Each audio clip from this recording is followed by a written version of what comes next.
Hello friends, welcome to my channel ST with Suraj STP में आपका हार्दिक स्वागत है। आज हम बताएंगे टेंस। जो टेंस होते हैं वो हमारे कितने प्रकार के होते हैं, कैसे बनाए जाते हैं, क्या इसकी पहचान होती है, इसके बारे में थोड़ा बहुत कुछ चर्चा करेंगे। ठीक है, तो हमारे पहले टॉपिक है, टाइम ना वेस्ट करते हुए आगे बढ़ते हैं। ठीक है, तो हमारा टॉपिक जो पहला है टेंस। टेंस जो होता है हमारे तीन प्रकार के होते हैं। ठीक है, तो हमारे तीन प्रकार के होते हैं। कौन कौन से होते हैं? नंबर एक क्या होता है? नंबर एक प्रेजेंट,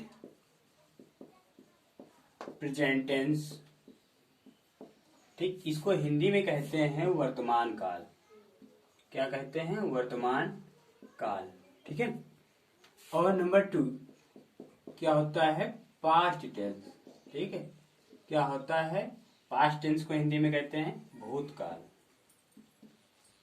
ठीक है, अगला होगा फ्यूचर, FUTURESTENSE। क्या होगा? फ्यूचर को हिंदी में क्या कहते हैं? भविष्य काल। क्या कहते हैं? भविष्य काल। ये हमारे तीन टेंस हैं।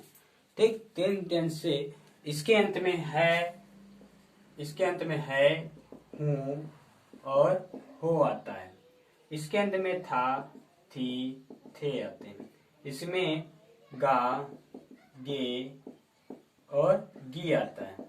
ठीक है, गी आता है इनके अंत में। ठीक, इसमें इजहमार का प्रयोग होता है, इसमें था वाजवर का, इसमें विलयसल का प्रयोग होता है। ठीक, अब इन सभी के चार पार्ट होते हैं। इन तीनों के चार चार भाग होते हैं। ठीक, भाग होते हैं। ठीक, इन तीनों के चार चार भाग होते हैं। कौन कौन से होते हैं? नंबर एक बताएंगे क्या होगा? इंडेफिनिट टेंस, कंटीन्यूअस टेंस और परफेक्ट परफेक्ट कंटीन्यूअस टेंस। ठीक है, नंबर एक क्या होगा हमारा? Indefinite, indefinite tense. ठीक, नंबर टू क्या होगा? Continuous tense.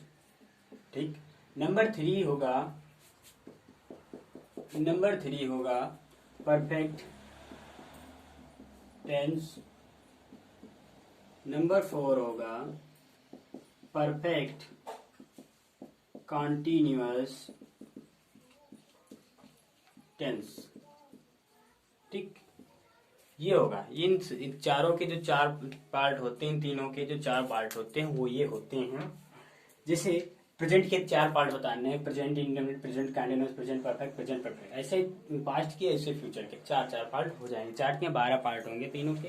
ठीक, तो अब फिर आगे बढ़ते हैं हम। इसके बाद क्या आता है? जैसे कि अब पहला नंबर आएगा प्रेजेंट इंडेफिनिट। ठीक है, तो उसमें क्या होता है? प्रेजेंट इंडेफिनिट नंबर एक।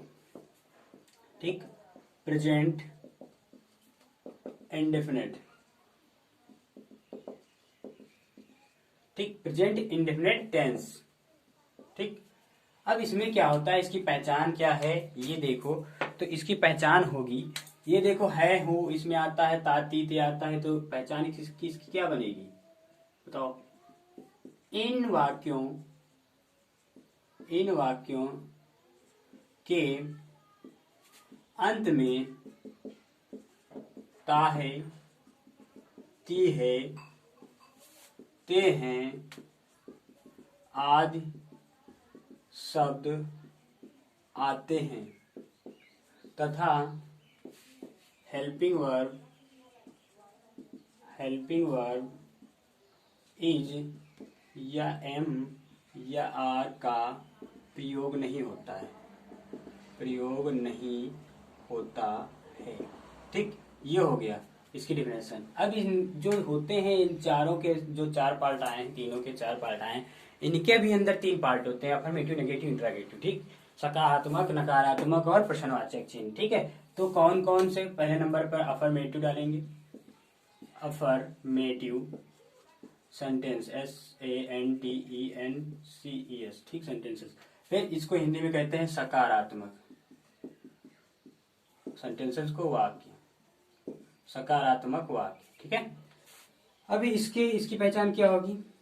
इसकी पहचान होगी इन वाक्यों में वाक्यों में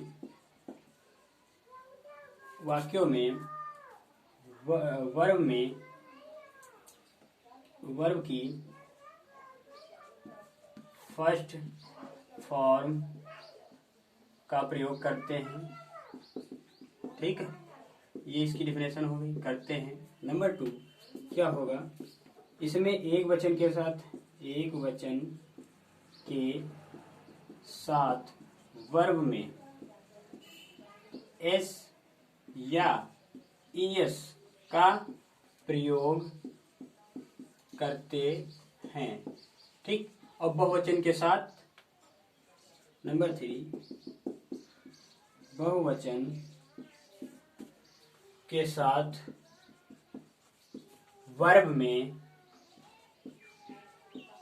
एस या ईएस का प्रयोग नहीं करते हैं। ठीक, नहीं करते हैं, तो इसकी डेफिनेशन होगी।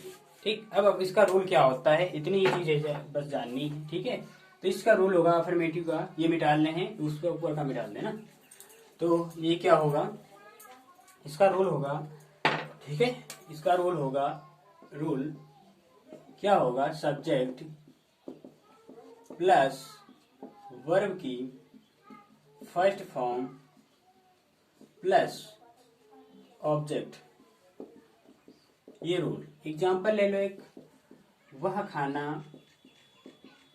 खाता है। ठीक, तो इसका क्या बनेगा, सब्जेक्ट है, हेल्पिंग वर्ब है और वर्ब है, ऑब्जेक्ट है। हेल्पिंग वर्ब का प्रयोग नहीं होगा इसमें, पहले ही डिफिनेशन में लिखवा दिया मैंने। ठीक है, तो क्या बनेगा, ही ईट वर्ब ईट, सब्जेक्ट प्लस वर्ब की फर्स्ट फॉर्म, वर्ब की फर्स्ट फॉर्म प्लस एस या ईएस प्लस ऑब्जेक्ट, ये होगा। ठीक है, ये होगा। अब वर्ब की फर्स्ट फॉर्म, ये एक वचन है तो एस हो जाएगा, ईट्स द फूड।